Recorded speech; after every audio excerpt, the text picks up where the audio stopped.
All right, Shalom, Shalom. Shalom. First, I want to give honor to God's space to do too. Yeah. Yahweh, by Hashem, Yahweh Shai, by Hashem, Kakadash. Double honors, Apostle now. This is a great millstone. Peace to Akim that's doing this work on the four corners of the earth. Brother Wild from the GMS Detroit camps. I'm Einar from GMS Detroit. Kind of so, yeah, as you see, as you're reading, there's an altercation at the truck stop, and we had a critical time for all types of trucking. Okay, and I'm gonna play this story. It's quick, and then we're gonna get down with some scriptures. Co-driver left with critical wounds after an in-cab machete fight. So you got two drivers in a truck. I guess one is the trainer and one is the person that's training the trainer, and they got into a brawl. And somebody pulled out a machete, and you know what happened after that. A truck driver sustained critical wounds after being attacked by his co-driver at a Kentucky truck stop on Tuesday morning. The incident occurred on the morning of July 30th at the Pilot truck stop on Pembroke Oak Grove Road in Oak Grove, Kentucky. According to WKDZ, 32-year-old Yandel Perez and a 50-year-old man were inside the cab of a semi-truck. When they got into a fight, Perez attacked the unnamed 50-year-old man with a machete, who sustained critical wounds in the altercation. A window on the truck cab was also broken. The wounded man was actually flown out to the medical center in Nashville with critical wounds to his upper body. Perez was taken to a nearby hospital and treated for cuts. Once released, he was arrested. See, that's why, hell no. Nobody ain't riding with me. Yeah, I ain't training no motherfucker body. Well, I can't train nobody. I'm on operator. We can't train. That's only for like if you're a company driver and you want to move up in the company and you can train somebody. But other than that, man, hell no. Hell no. The world. So yeah, so you hear the story. You know, I don't know what the altercation was about, but you got to remember these trucks, especially with the trailers and all that. That stuff is worth a lot of money, regardless what's in it. A fully loaded truck with lettuce in it is worth over $1 million. Exactly. There you go. You know, but it's just the curses. This is Deuteronomy 28:54. So that the man that is tender among you and very delicate, his eyes shall be evil towards his brother. And what they say, black on black, that's Latino on Latino crime. You know, the so-called Latino man said to be violent because all of Jake men are somewhat violent in some form or fashion. You ever heard of MS-13? These Latinos, they get down just like that. Mm-hmm. You know, with a machete or a knife, and that's how they get down. Or they just come out and smoke you. But the first thing they get their hands on, that's what they're going to use. You know, but the violence is mainly against his own kind. Other Latinos. That's Northern Kingdom Israelites. The so-called, you know, it's so-called Latino on Latino crime. The only people that be fucking Latinos up is not Jake. It's their own kind. You know, of the same tribe that men they from. Yeah, and like the brother was saying, regardless what's in them trucks, they worth. Rather it's lettuce, even if it was a whole trailer full of new tubes, ain't that's worth money? They could have got mad because the other driver. I've been in that situation. I used to be an overall trucker, and if you with somebody that's hungry like you is, them wheels got to keep moving. As long as them wheels moving, I'm making money. He's making money. Yeah. You know, I could be asleep and I'm making money. He could be asleep and we making money. But them wheels got to keep rolling. Yep. And you can't stop them wheels from rolling. And when somebody start lacking and bullshit, not want to work, hey, these altercations can happen. Yeah. Especially if he's coming from one of them so-called Latin countries down there. He really ain't got time for bullshit. God, and you gotta be hungry. Being an over-the-road truck driver, you gotta constantly want this truck to keep moving. Only time when it rests is when you're doing your first 4-hour rest, your first 4-hour break, and then after that, you supposed to, them wheels supposed to keep rolling, unless you you stop and then get you something to eat, and then you tell him, we had a truck stop, come on out, get you something to eat. But then after that, after you get your eating, that truck supposed to keep rolling until you can't drive no more. The total of a trucker could drive is 11 hours, and then after that, it's the next man, your your co-driver, his turn to start driving. You know, and with that rotation, 11 hours here, 11 hours there, that truck was supposed to be keep on moving. Mm-hmm. You know, his first 4 hours, he got to stop and then take a 30-minute break, and then after that, that truck got to keep going. Well, I was gonna say too, because you got experience. Now, whether they got to go like 5-6 states out. Oh shit, man! I'm gonna tell you, man. Some of these states is long than a motherfucker. Yeah. Even though they ain't wide, the length of them, like Pennsylvania, man, that's a long ass stretch right there. If you driving a truck, the most you can do is like 65. It's gonna take you at least 3, maybe 4 hours. All depends on the traffic. Maybe 5 hours for you to get out of Pennsylvania, driving the truck.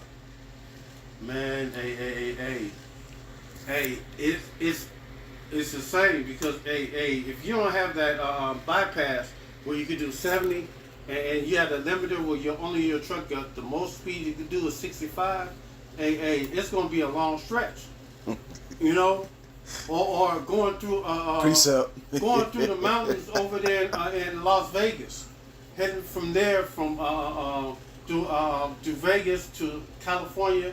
And then back around, man, them mountains are a long stretch because they winding roads. They go back and forth. You know, you go up the mountain, then you make a turn, and then you go up the mountain again, then you make another turn, then you go up the mountain, then you start coming down. And if you not, while you coming down on that mountain, you better be doing 25. Mm-hmm. And if you're doing more than 25, them brakes gonna heat up, and man, once them brakes stop losing their traction, you're gonna be a runaway truck. Mm-hmm. This truck, man, I used to remember seeing trucks smacking against the mountain because these drivers was flying by me. You know, they was flying, they was zooming by me, but I ended up running across them and accident or something. You just gotta really pay attention to the speed. And when a 45-degree angle, declining angle, your best bet is to stay 25 miles an hour. You know, don't go above that. Mm-hmm. Man, yeah, how much of me outside fucking them up, just like they fucking us up. What you got? Yeah, I want to say this as a scenario. A man shall desire to go into a city, and she should not be able to get should be able to go there at all. Because let's say one of them drive his truck, and he really need to make this money, and that motherfucker blocked the fuck off, and he can't get to that motherfucker. He gonna be mad at the motherfucker. That money, that truck. If y'all not,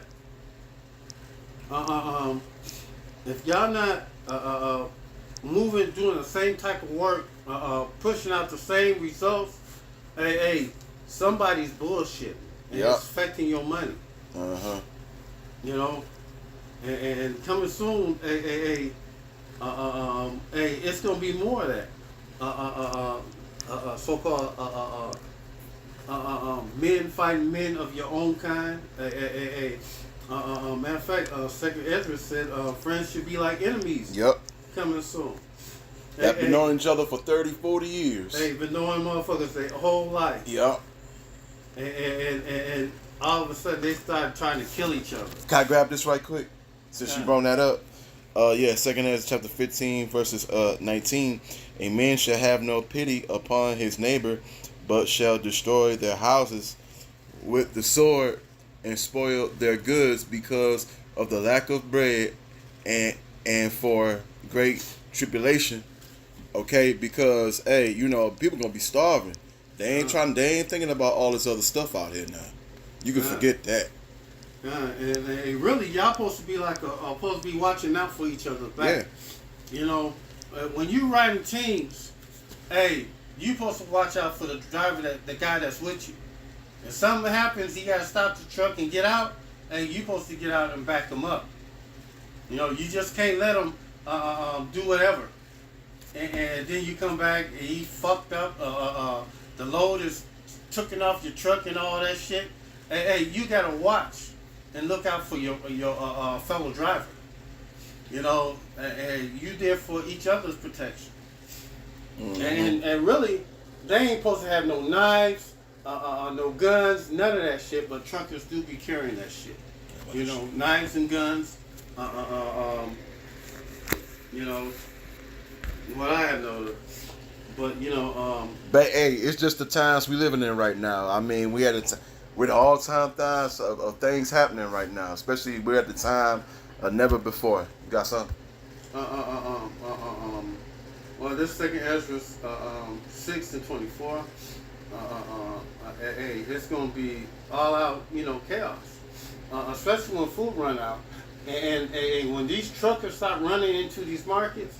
Hey, there ain't gonna be no more new loads coming in, and then what you gonna eat?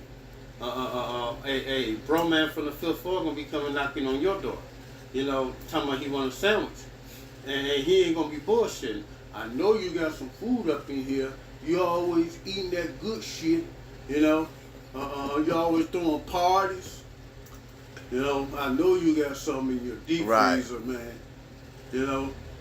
And man, when this thing go down, soon,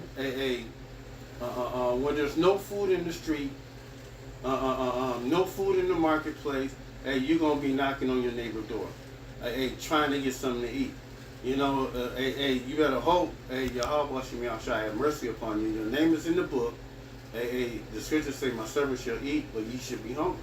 My servant shall drink, and ye shall be thirsty. My servant shall sing for joy in heart, and you shall howl for vexation of spirit." Hey, Yahweh Shem Yahshua is about to plague this world. Mm-hmm.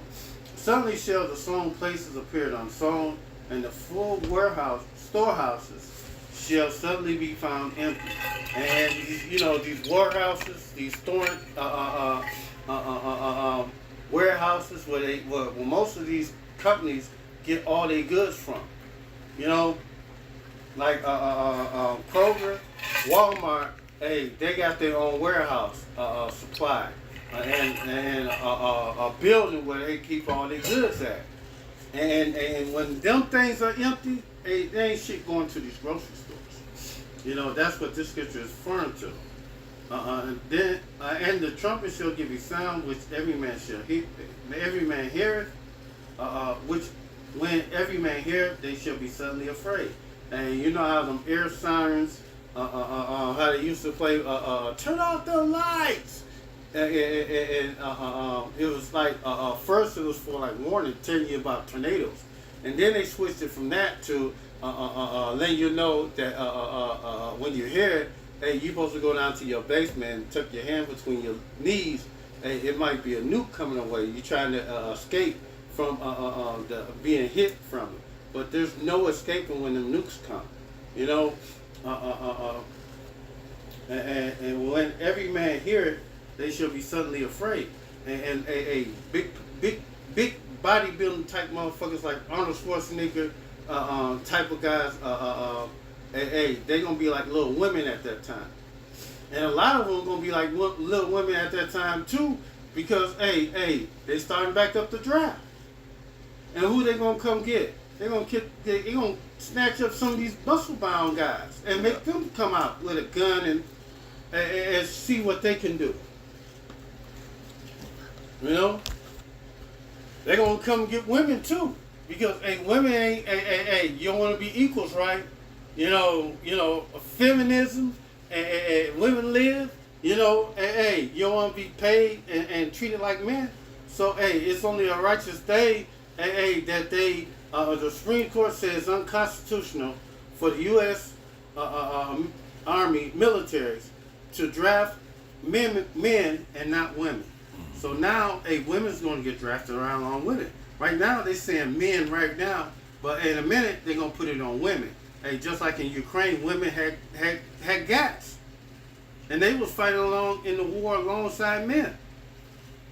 And at that time, friends shall fight one another like enemies, and the earth shall stand in fear with those things that dwell therein, and the springs of the fountains shall stand still, and in 3 hours they shall not run. And when they attack the electric grid, no power is going to run. That means no water running into your house. That means no electricity going into your house. That means no natural gas coming into your house. And that means raw sewage going to be backed up into your house because there's nothing stopping it from reverting back into your house. So raw sewage going to enter in your house. If it's a storm or whatever, all that shit coming into your house because it's not being sucked down to the processing plant because everything needs electricity. And once they strike the grid, that's it for everything. All the services that you used to, you're gonna really miss it badly. Going to the market, buy food. Now, you're gonna have to hunt. You're gonna have to, friends gonna fight friends like enemies. Tyrone could be the next meal. What's for dinner? You could be what's for dinner because cannibalism is coming back. So with that, all praise to Yahweh, Ba'Shem, Yahushai, Ba'Shem Kakadash. A double honor to the apostle elders of GMS that taught us the truth, and peace to fellow Akim, Kwam Bakiem, Kwam Bakiem, and Shalom. Shalom.